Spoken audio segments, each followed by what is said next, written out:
இறையேசுவில் பிரியமான சகோதர சகோதரிகளே, நமது ஆண்டவர் இயேசு கிறிஸ்துவுடைய திருப்பெயரால் உங்களுக்கும் உங்கள் குடும்பத்தில் இருக்கிற அனைவருக்கும் அன்பும் சமாதானமும் மகிழ்ச்சியும் உண்டாவதாக.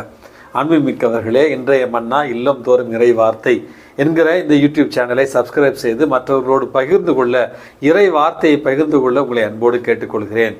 அன்புமிக்கவர்களே, ஆகஸ்ட் மாதம் 30ஆம் தேதி தாயாம் திரு அவை புனித ஜீன் ஜூகன் என்கிற புனிதையனுடைய நினைவு நாளை கொண்டாடுகிறது.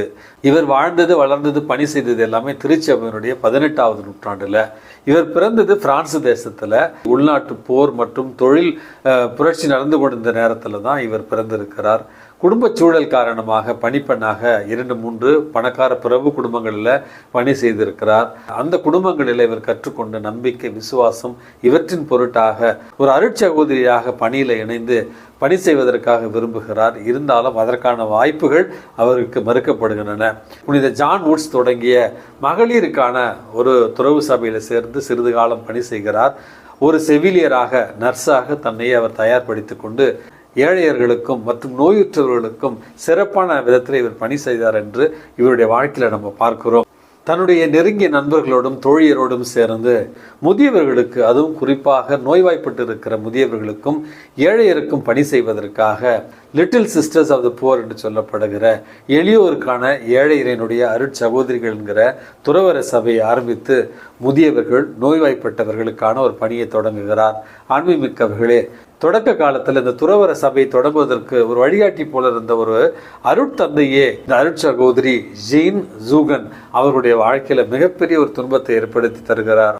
அதாவது இந்த சகோதரியை சிறுமைப்படுத்தும் விதமாக அல்லது அவமானப்படுத்தும் விதமாக ஒவ்வொரு கிராமமாக சென்று, ஒவ்வொரு இல்லமாக சென்று இந்த சபையை நடத்துவதற்காக, தர்மத்தை பெற்று வருவதற்காக பிச்சை எடுப்பது போல வீடு வீடாக இவரை அனுப்புகிறார்கள். அன்புமிக்கவர்களே, அந்த ஒரு பணியை தாட்சியோடு 20 ஆண்டுகளுக்கு மேலாக ஜீன் ஜூகன் தான் அந்த சபையினுடைய சபை தலைவி அல்லது நிறுவனர் என்று கூட உலகிற்கு தெரியாத அளவில் பிச்சை எடுத்து அல்லது மற்றவர்களிடத்தில் சென்று உதவியை பெற்று அந்த முதியோருக்கான, ஏழை எளியவர்களுக்கான அந்த பணியை இவர் தொடர்ந்து செய்தார்.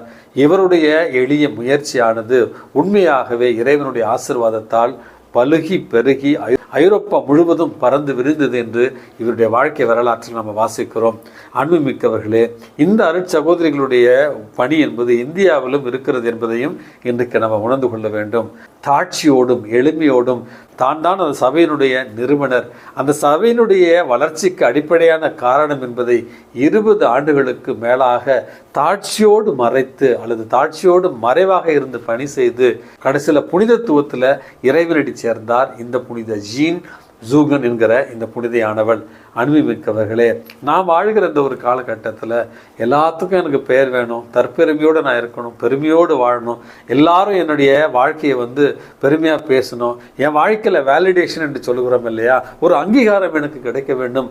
அப்படி என்று இன்றைக்கு எல்லா தளங்களிலுமே மக்கள் வேலிடேஷன் எதிர்பார்த்து கொண்டிருக்கிற இந்த ஒரு காலகட்டத்தில் தான் எந்தவித அங்கீகாரமும் இல்லாமல் தாட்சியோடு பிறந்து, தாட்சியோடு வாழ்ந்து, தாட்சியோடு இறைவனடி சேர்ந்து நமக்கு ஒரு நல்ல ஒரு முன்மாதிரியாக இருக்கிற இந்த புனித ஜீன் ஜூகன் அவருடைய பரிந்துரையால் இறைவன் நம்மையும் தாட்சிங்கிற புண்ணியத்தில் வளர்க்க இன்றைக்கு மன்றாடி ஜெபிப்போம்.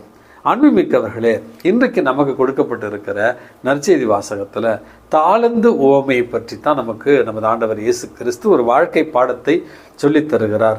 இந்த மனித வாழ்வு என்பது it is a shear gift அப்படின்னு சொல்வார்கள். இறைவன் நமக்கு கொடுத்திருக்கிற எந்தவித எதிர்பார்ப்பும் இல்லாத ஒரு மிகப்பெரிய ஒரு கொடை இந்த வாழ்வு.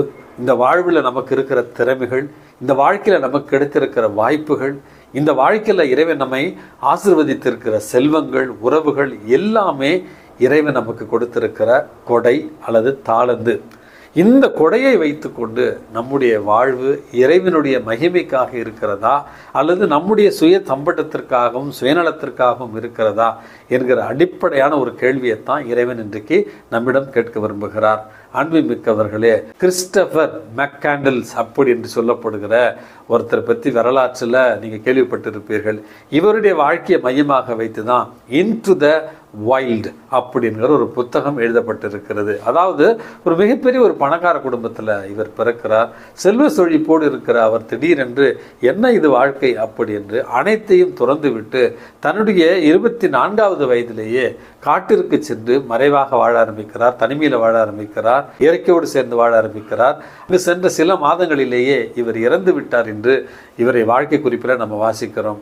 இவரை பற்றின பல்வேறு நேர்மறையான விமர்சனங்கள், அதாவது பரவாயில்ல மனுஷன் இயற்கையோடு வாழ அவர் முயற்சி செய்து இயற்கையோடு அவர் இணைந்து விட்டார் அப்படின்ற ஒரு சில பேர் அவருடைய தன்னம்பிக்கை அல்லது இயற்கையோடு வாழ்கிற ஒரு தன்மையை பற்றி பெருமையாக பேசினாலும், பலர் சொல்லுகிற ஒரு விமர்சனம் என்பது, என்ன ஆச்சு இந்த ஆளுக்கு, செல்வம் இல்லையா, வசதி இல்லையா, வாய்ப்பு இல்லையா, எல்லாத்தையும் விட்டுட்டு இப்படி பாதியிலே இறந்து போகிறதுக்கு it is a suicidal attempt, தற்கொலைக்கு சமமான ஒரு வாழ்க்கை இது.